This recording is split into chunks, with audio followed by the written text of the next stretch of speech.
Hey guys, CS वाला के एक नए एपिसोड में आपका एक बार फिर से स्वागत है। गाइस, जैसा कि आपको पता है हम 11th क्लास का चैप्टर नंबर 3 पढ़ रहे थे, जिसका नाम है data representation and number system. Data का प्रस्तुतिकरण और संख्या पद्धति क्या होता है। कल के वीडियो में हमने इसके बारे में सारा इंट्रोडक्शन पढ़ा था, जहाँ हमने बात करी थी डेटा रिप्रेजेंटेशन किसे कहते हैं और नंबर सिस्टम क्या होता है। और दोस्तों, उसी सीरीज़ को आगे बढ़ाते हुए आज के इस वीडियो में हम चैप्टर 3 का पार्ट नंबर 2 करेंगे। और आज के इस वीडियो में मैं आपको बताऊंगा कि नंबर सिस्टम को कैसे रिप्रेजेंट किया जाता है, या कहें तो नंबर्स को कैसे लिखा जाता है। गाइस, कल के वीडियो में यानी कि इंट्रोडक्शन में हमने बात करी थी, जो हमारी नंबर सिस्टम होती है वो 4 प्रकार की होती है। जो हम नंबर्स को यूज़ करते हैं, नंबर्स को प्रेजेंट करते हैं, वो 4 तरीके के नंबर होते हैं। एक होता है हमारा बाइनरी नंबर सिस्टम, जिसका बेस होता है 2। एक होता है ऑक्टल नंबर सिस्टम, जिसका बेस होता है 8। और तीसरा होता है डेसिमल नंबर सिस्टम, जिसका बेस होता है 10। और चौथा हमारा है हेक्साडेसिमल नंबर, जिसका बेस होता है 16। तो इन नंबर्स को कैसे रिप्रेजेंट किया जाता है आज के इस वीडियो में हम यही जानेंगे। तो चलिए दोस्तों, स्टार्ट करते हैं आज का वीडियो। मगर उससे पहले, मेरा नाम है सौरभ, आप देख रहे हैं CS वाला। तो चलिए स्टार्ट करते हैं। तो गाइस, इन सभी नंबर्स को लिखने के लिए हम यहाँ पर एक चार्ट बनाते हैं और उसके थ्रू समझते हैं इन नंबर्स को कैसे प्रेजेंट किया जाता है, या हमारे नंबर सिस्टम को कैसे रिप्रेजेंट करते हैं। तो सबसे पहले हम जानते हैं डेसिमल नंबर के बारे में। तो गाइस, ऐसा कि आपको पता है कि जो डेसिमल नंबर होता है उसका बेस होता है 10। डेसिमल का जो बेस होता है वो होता है 10।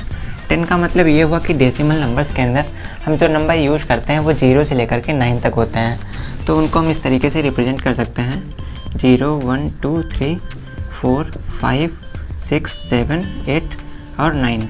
तो गाइस, यहाँ पर हम 0 से लेकर के 9 तक के नंबर्स को रिप्रेजेंट करते हैं। अगर आप 0 से 9 तक कैलकुलेट करेंगे तो ये टोटल हमारे हो जाएंगे 10 नंबर। तो 10 नंबर हो जाते हैं, इसीलिए जो डेसिमल का बेस होता है वो हमारा 10 होता है। इसके बाद में गाइस बात करते हैं हम ऑक्टल नंबर के बारे में। तो जैसा कि आपको पता है, कल के वीडियो में मैंने आपको बताया था, ऑक्टल का जो बेस होता है वो होता है 8। तो गाइस, 8 इसलिए होता है क्योंकि इसके अंदर हम जिन नंबर्स को यूज़ करते हैं वो नंबर 0 से लेकर के 7 तक होते हैं, और उसको जब आप काउंट करते हैं तो वो 8 हो जाता है। तो इसीलिए इसका बेस 8 होता है। तो इनको लिख लेते हैं। तो 0, 1, 2, 3, 4, 5, 6 और 7।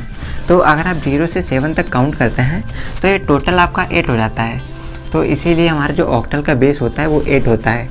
ऑलराइट गाइस, तो गाइस जैसा कि मैंने आपको बताया था, जो हेक्साडेसिमल होता है इसका बेस होता है 16। और 16 कैसे होता है, क्योंकि नंबर तो हमारे 0 से लेकर के 9 तक होते हैं, उनको काउंट करेंगे तो 10 हो जाएगा। और गाइस, जो 10 नंबर होता है, 10 बेस होता है डेसिमल नंबर्स का, लेकिन हेक्साडेसिमल का बेस होता है 16। तो अब यहाँ पर क्या किया जाता है, जो डेसिमल के 10 नंबर होते हैं उनको यूज़ करते हैं, और इसके साथ में इंग्लिश के अल्फ़ाबेट्स को यूज़ किया जाता है, जो कि A से F तक होते हैं। तो ऐसे में 10 हमारे डिजिट हो जाते हैं और 6 अल्फ़ाबेट हो जाते हैं। तो वो हमारा हेक्साडेसिमल का बेस हो जाता है। चलिए यहाँ पर लिख के देखते हैं। तो जैसे यहाँ पर क्या होता है, 0, 1, 2, 3, 4, 5, 6, 7, 8 और 9। तो यहाँ तक अगर हम इसको काउंट करते हैं तो ये हमारे टोटल हो जाते हैं 10, और 10 बेस होता है डेसिमल नंबर का। तो यहाँ पर क्या किया जाता है, इसके बाद में यहाँ पर अल्फ़ाबेट्स को यूज़ किया जाता है। अल्फ़ाबेट्स A से लेकर के F तक जाते हैं। तो A, B, C, D, E और F। तो यहाँ पर हमारे ये 6 अल्फ़ाबेट्स हो जाते हैं। तो इनको काउंट करते हैं तो 10 और प्लस 6, तो 10 + 6 हो जाते हैं हमारे 16, जो कि हमारा हेक्साडेसिमल का बेस होता है। ऑलराइट गाइस, और गाइस अगर हम बात करें हमारे बाइनरी नंबर्स के बारे में, तो as you know guys, binary number का बेस होता है 2। और इसके अंदर जो नंबर यूज करे जाते हैं वो 2 ही नंबर होते हैं, एक होता है 0, एक होता है 1। तो इसीलिए इसका जो बेस होता है वो 2 होता है। अब गाइस, इसके बाद में हम बात करते हैं कि इन नंबर्स को हम लिखते कैसे हैं, या इनको हम बाइनरी नंबर में कैसे लिखते हैं। तो चलिए इसके बारे में जानते हैं। पहले एक साइड हम नंबर लिख लेते हैं, जैसे 0, 1, 2, 3, 4, 5, 6, 7, 8, 9, 10, 11, 12, 13, 14 एंड 15। तो हम इन नंबर्स को बाइनरी में कन्वर्ट करेंगे या इनको बाइनरी में लिखेंगे। तो चलिए जानते हैं कैसे इनको लिखना है। तो गाइस, अब यहाँ पर आपको क्या करना है, यहाँ पर आप 0 से जब 15 तक नंबर्स लिखते हैं, तो अगर आप 0 से 15 तक काउंट करते हैं तो यहाँ पर हमारे पास ये 16 नंबर हो जाते हैं। 0 से 15 तक काउंट करने पर 16 हो जाते हैं। अब आपको पता है जो बाइनरी नंबर का बेस होता है वो होता है हमारा 2। 2 क्यों होता है, 2 इसलिए होता है क्योंकि बाइनरी नंबर 2 ही होते हैं, एक होता है 0, एक होता है 1। तो ये 2 नंबर बाइनरी के अंदर यूज करे जाते हैं, इसीलिए बाइनरी का बेस 2 होता है। तो आपको क्या करना है, आपके जो 16 डिजिट दिए गए हैं, आपको इसको बाइनरी नंबर के बेस से यानी कि 2 से डिवाइड कर देना है।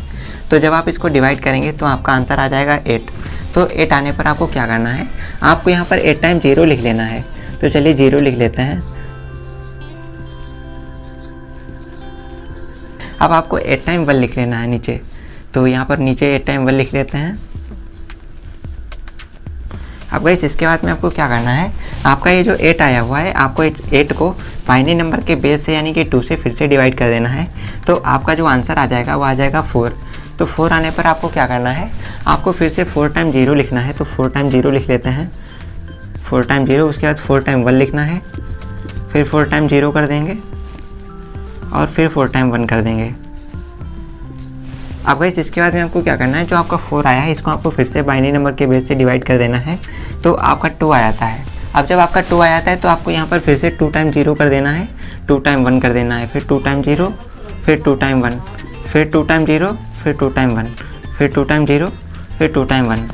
अब गाइस इसके बाद में आपको क्या करना है, आपको इस 2 को फिर से 2 से डिवाइड कर देना है, आपका आंसर आ जाएगा 1। और आपको क्या करना है, आपको 1 time 0, 1 time 1, 1 time 0, 1 time 1, 1 time 0, 1 time 1, 1 time 0, इस तरीके से आपको कर देना है और ये आपके बाइनरी नंबर हो जाएंगे। तो कुछ इस तरीके से बाइनरी नंबर लिखे जाते हैं। आई होप आपको समझ में आ गया होगा।